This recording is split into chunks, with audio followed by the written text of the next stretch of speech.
Shalom, selamat pagi Bapak Ibu Saudara Jemaat Mezbah Syukur dimanapun berada pada pagi hari ini. Mari kita mau sama-sama satukan hati kita mau datang pada Tuhan. Kalau saat ini kita pilih bangun dengan kondisi yang baik, semuanya karena anugerah Tuhan, semuanya karena kasih Tuhan. Mari kita sama-sama berdoa. Tuhan Yesus, terima kasih buat pagi hari ini Tuhan. Jika sepanjang malam kami boleh tidur dengan baik, pagi hari ini kami boleh bangun dengan kondisi yang sehat. Terima kasih Tuhan. Kami mau bersyukur kepadamu. Sebab segala yang kami miliki itu datang daripada Tuhan. Karenanya pagi hari ini sebelum kami melakukan setiap aktivitas kami mau datang bersyukur. Kami mau menjumpai Engkau Tuhan. Biar hadirat-Mu melawat setiap kami. Terima kasih, terima kasih. Mari kita sama-sama datang pada Tuhan. Mari kita bangun pujian penyembahan kita. Jesus, mari sembah Dia. Naikkan ucapan syukur kita pada Tuhan. Kami bersyukur Tuhan. Terima kasih Yesus, Kau sungguh baik Tuhan. Oh, kami bersyukur.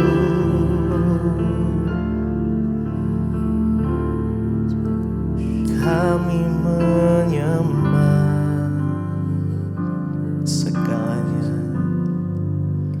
segalanya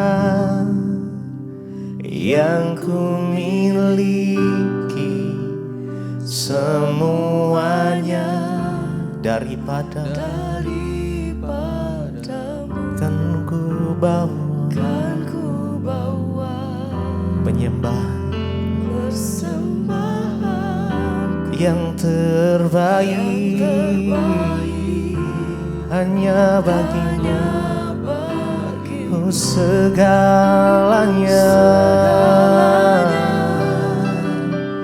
yang ku miliki, semuanya daripadamu. Kan ku bawa persembahan yang terbaik hanya bagimu. Segalanya yang ku miliki, semuanya daripadamu. Kami mau bawa Tuhan penyembahan yang terbaik hanya bagimu. Segalanya yang ku miliki, semuanya daripadamu Tuhan. Terima kasih Yesus. Kan kami bawa persembahan kami yang terbaik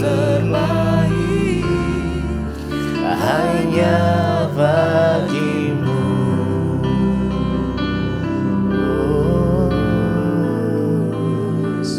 kami mau bawa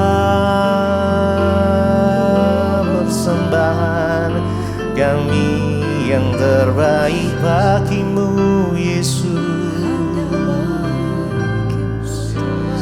Yesus, Kau segalanya.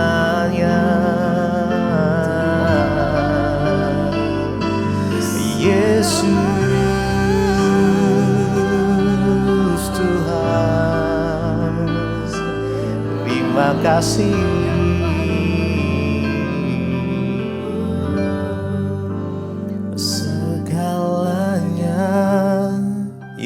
miliki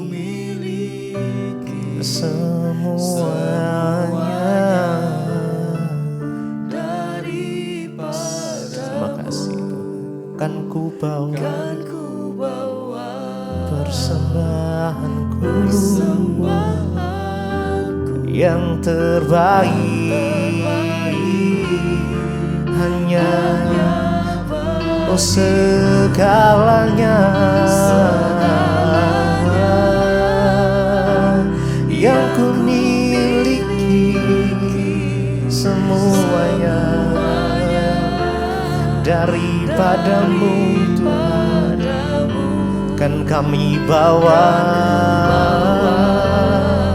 persembahan yang terbaik, hanya bagimu. Hanya Engkau yang menjadi tempat jawaban kami Tuhan. Hanya Yesus tempat kami berharap.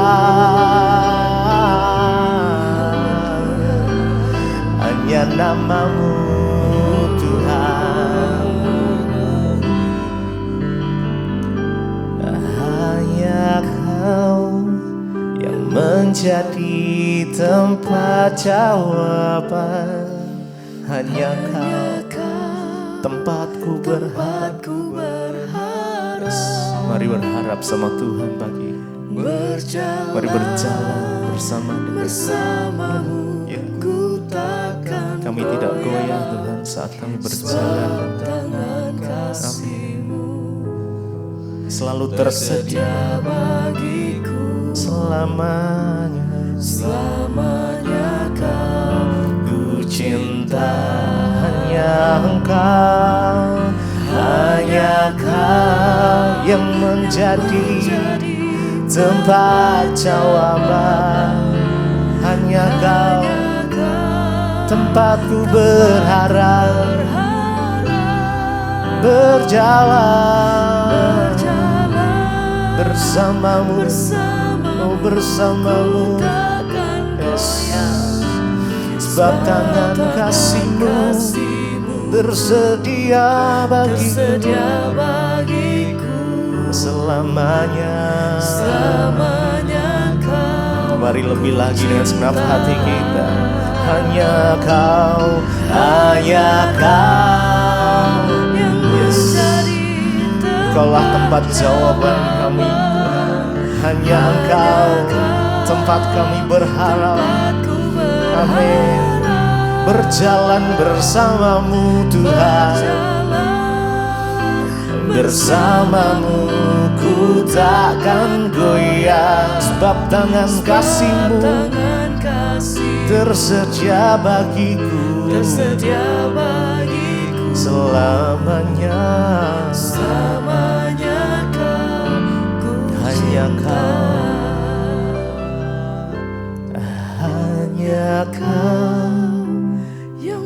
Mari dengan segenap hati kita, mari datang pada Tuhan pagi ini.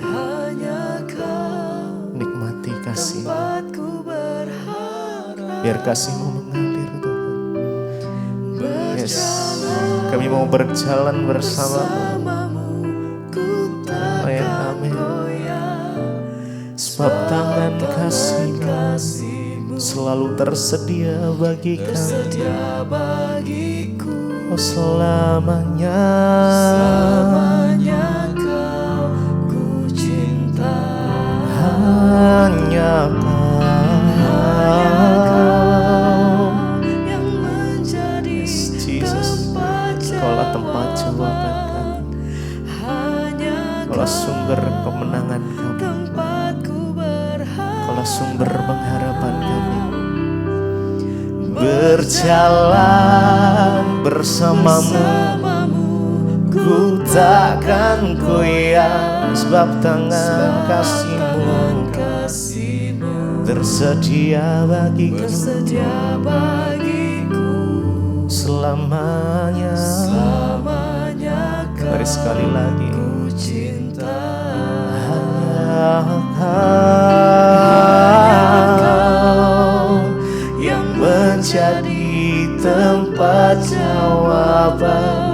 Kau tempatku berharap berjalan bersamamu Tuhan. Ku takkan goyah sebab tangan kasih-Mu tersedia bagiku selamanya Kau ku cinta.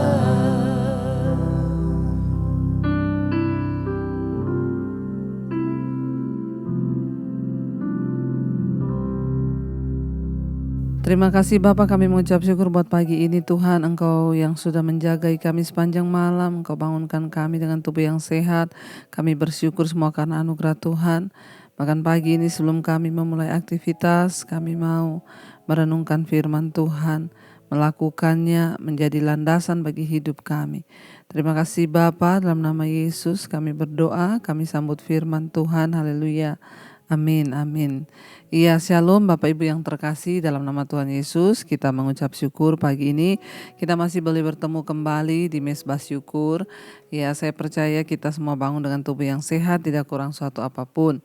Baik, pagi ini saya ambil firman Tuhan dari 1 Timotius pasal yang pertama, mulai ayat yang ke-18 sampai ayat yang ke-20, Saudara. 1 Timotius pasal yang pertama ayat 18 sampai ayat 20. Judul perikopnya adalah tugas Timotius, Saudara ya.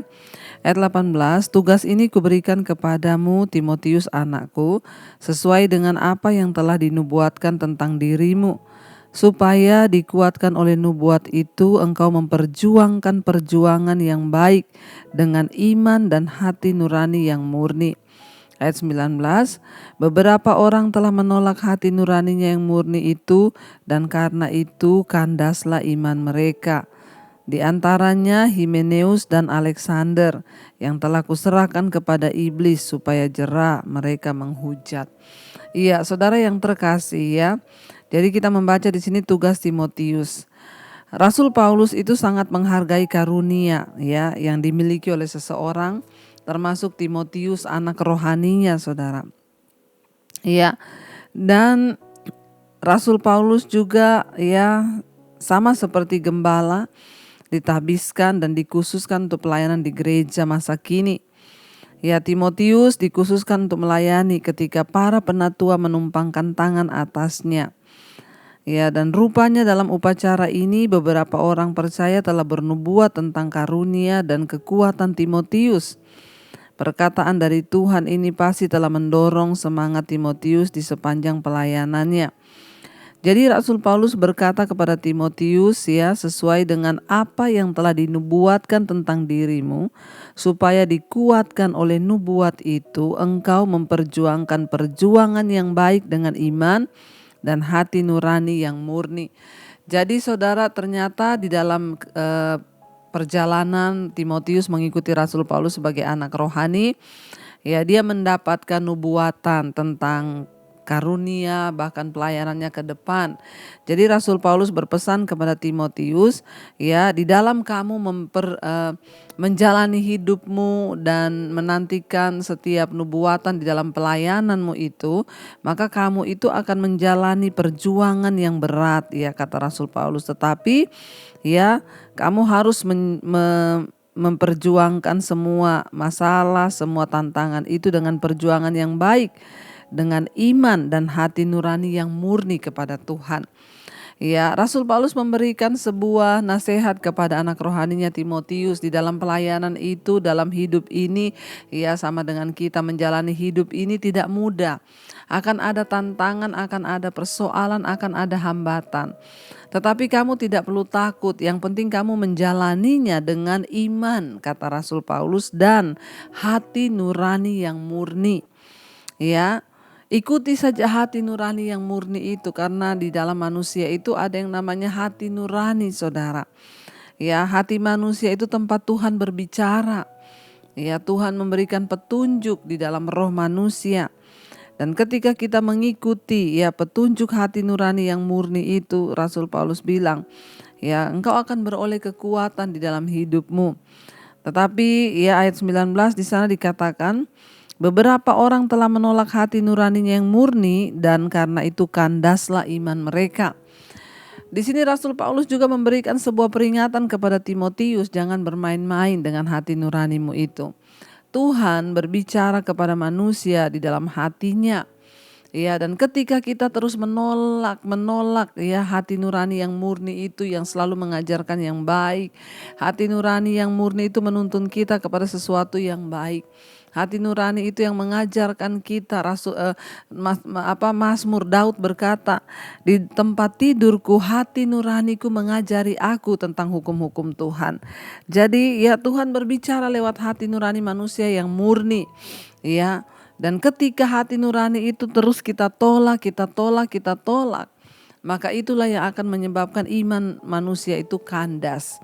Ya, seperti contoh saudara, ketika Kain akan membunuh Habel, Tuhan bilang kalau hatimu itu baik, maka wajahmu berseri-seri, lihat dosa sudah mengintip engkau di depan pintu. Tapi Kain membiarkan hatinya itu dikuasai ya oleh dosa, oleh kebencian saudara.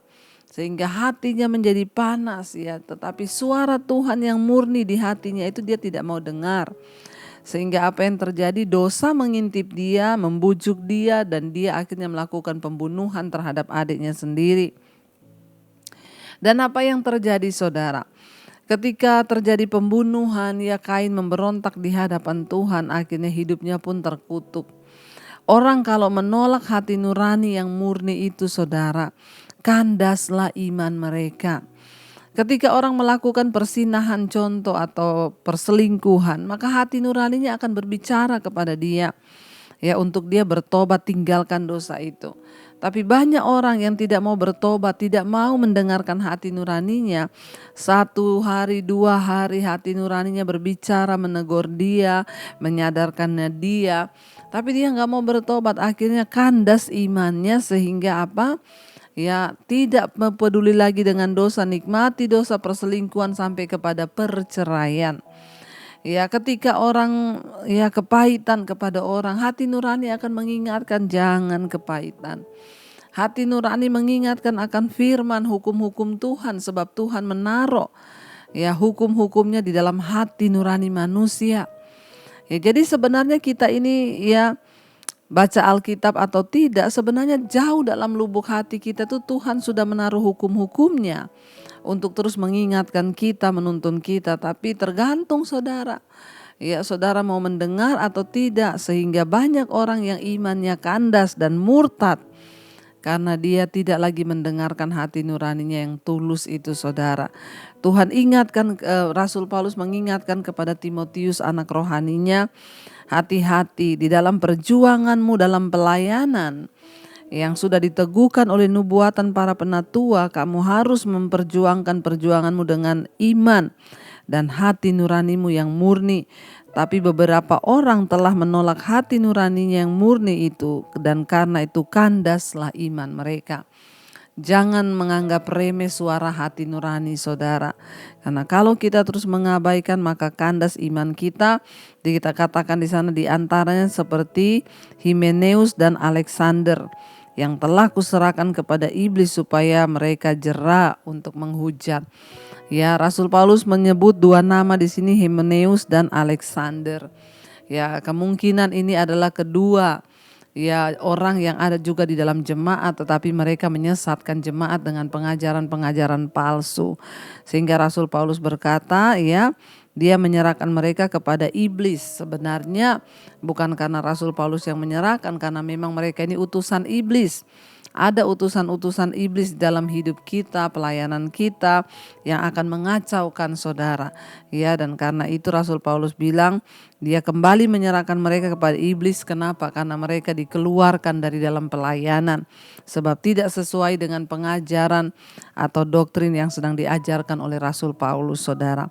Ya, karena itu saudara, mari kita berdoa pagi ini kalau Tuhan ingatkan kita untuk mendengarkan suara hati nurani kita yang murni. Biarlah kita mau belajar taat dan dengar-dengaran saudara, supaya ya hukum Tuhan, firman Tuhan yang sudah ada dalam hati nurani kita itu ketika berbicara mengingatkan kita biar kita mau taat, agar iman kita tidak kandas dan kita boleh semakin melihat kemuliaan Tuhan dalam hidup kita. Mari kita mau merenungkan firman ini saudara. Kita mau katakan di hadapan Tuhan, ya biar Tuhan, Engkau yang menjagai hati kami Tuhan, Engkau yang akan mengubahkan hati kami, agar hati kami ini penuh dan menjadi hati yang tulus di hadapan Tuhan. Biar kita mau bilang, ubah hatiku Tuhan, seputih hatimu, ubah hati kami sesuai dengan kasih-Mu Bapa, agar kami bisa dengar-dengaran taat dan melakukan firman Tuhan di dalam hidup kami. Terima kasih Bapa, terima kasih Tuhan. Ubah hatiku seputih hati-Mu, setulus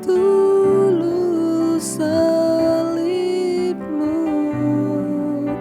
kasih-Mu Tuhan.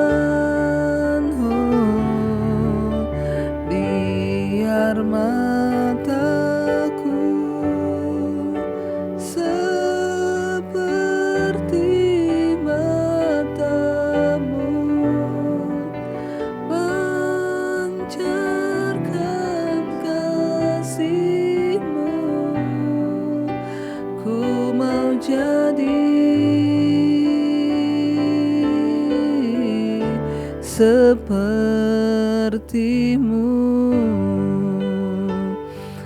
Tuhan, biar Engkau terus menjagai hati nurani kami dan ajar kami untuk terus taat ketika hati nurani kami berbicara, mengajari kami tentang hukum-hukum Tuhan. Ajar kami peka Tuhan, supaya kami mendengarkan hati nurani kami, agar kami tidak salah melangkah dan kandas iman kami. Terima kasih buat anugerah Tuhan dalam hidup kami. Orang yang tidak mau mendengarkan hati nuraninya itu sama dengan mengikuti ajaran iblis yang tidak mau taat kepada firman Tuhan. Biarlah kami terus dituntun oleh hati nurani kami, karena di dalamnya ada firman Tuhan yang tulus ikhlas, hati nurani yang murni, tidak ada kepahitan, kebencian. Berkati setiap kami Tuhan yang pagi ini bangun untuk melakukan aktivitas, yang bekerja, sekolah, kuliah, Tuhan jagai, lindungi. Yang berulang tahun hari ini Tuhan, berikan anugerah-Mu, berkat-Mu. Terima kasih buat 1 tahun Tuhan tambahkan. Semakin bertambah kedewasaan jasmani, bertambah pula kedewasaan rohani kami di dalam Tuhan. Terima kasih buat semua berkat Tuhan tercurah atas hidup kami pagi hari ini. Tuhan berkati yang sakit, Engkau sembuhkan, jamah dan lawat. Mereka yang terikat dengan dosa Tuhan bebaskan. Terima kasih Tuhan. Berkati bangsa dan negara kami Indonesia, Pak Presiden Jokowi, wakilnya, seluruh jajaran kabinet, TNI, Polri. Indonesia aman, tentram dalam tangan Tuhan. Terima kasih buat setiap anugerah yang terbaik yang Tuhan curahkan bagi kami dan bangsa ini Bapa, bahkan bangsa-bangsa lain. Mari kita berdoa. Bapa kami, Bapa kami yang ada dalam sorga, dikuduskanlah nama-Mu. Datanglah kerajaan-Mu, jadilah kehendak-Mu di bumi seperti di sorga. Berikanlah kami pada hari ini makanan kami yang secukupnya. Dan ampuni kami akan kesalahan kami, seperti kami juga mengampuni orang yang bersalah pada kami. Janganlah membawa kami dalam pencobaan, tapi lepaskan kami daripada yang jahat. Karena Engkau yang punya kerajaan dan kuasa dan kemuliaan sampai selama-lamanya. Mari buka hati dan tangan-Mu, terimalah berkat dari Allah Bapa, cinta kasih Tuhan Yesus Kristus, penyertaan Allah Roh Kudus menyertai hidupmu mulai hari ini, bahkan sampai kali yang kedua Tuhan Yesus datang menjemput kita. Nama-Mu tercatat dalam kitab kehidupan. Dalam nama Tuhan Yesus yang percaya diberkati, katakan bersama, amin, amin, amin. Tuhan memberkati. Shalom dan Immanuel. Kau yang pegang tanganku, Kau yang sentuh hatiku, Selamanya ku cinta Kau Yesus, selamanya ku menyembah-Mu. Kau yang pegang tanganku, Kau yang sentuh hati